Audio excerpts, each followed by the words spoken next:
Food safety for people with weakened immune systems.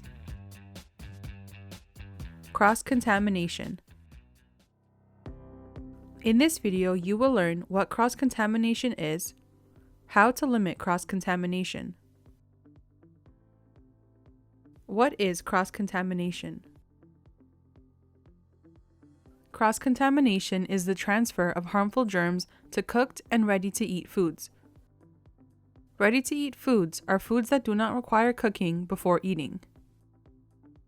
Examples of ready-to-eat foods are fruits, vegetables, bread, cheese. It is very easy to spread harmful germs. Cross-contamination is one of the leading causes of food poisoning. How to limit cross-contamination. Here are some ways you can limit cross-contamination.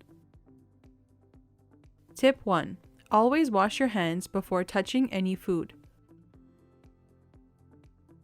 Washing your hands removes dirt and kills germs that may be on your hands. Washing your hands is the easiest way to stop the spread of harmful germs to foods. Watch the hand hygiene video to learn how to wash your hands well. You can find this video on the UHN Patient Education YouTube channel. Tip 2. Prevent raw meats, poultry, and fish from touching cooked and ready-to-eat foods. To prevent cross-contamination, always put raw meat or seafood into individual plastic bags or containers. Juices from these meats can touch or drip onto cooked or ready-to-eat foods. Tip 3. Wash kitchen tools after every use.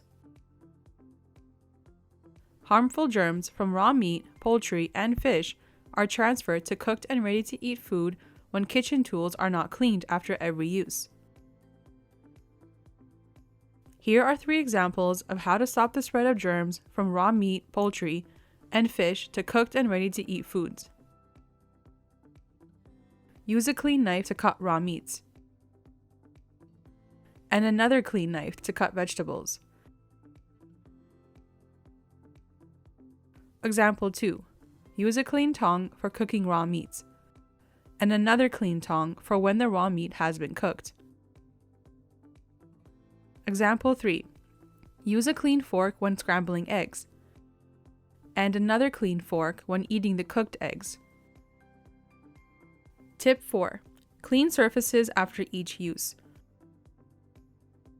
Harmful germs from raw meat, poultry, and fish are transferred to cooked and ready-to-eat food when surfaces are not cleaned after each use.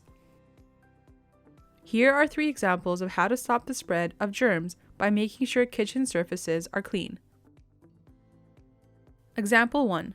Use a clean cutting board, one for raw meats, and another clean cutting board for ready-to-eat foods. Example 2. Use a clean bowl when washing lettuce, and another clean bowl for the washed lettuce. Example 3. Clean kitchen surfaces after each use before placing foods on them. You have come to the end of this video. In this video, you have learned what cross-contamination is, how to limit cross-contamination. Watch this video as many times as you like. For more information, refer to the pamphlet, Food Safety for People with Weakened Immune Systems. Ask a member of your healthcare team for this pamphlet or visit the Patient and Family Library at Princess Margaret Hospital. You can also find this pamphlet online through Princess Margaret Cancer Answers.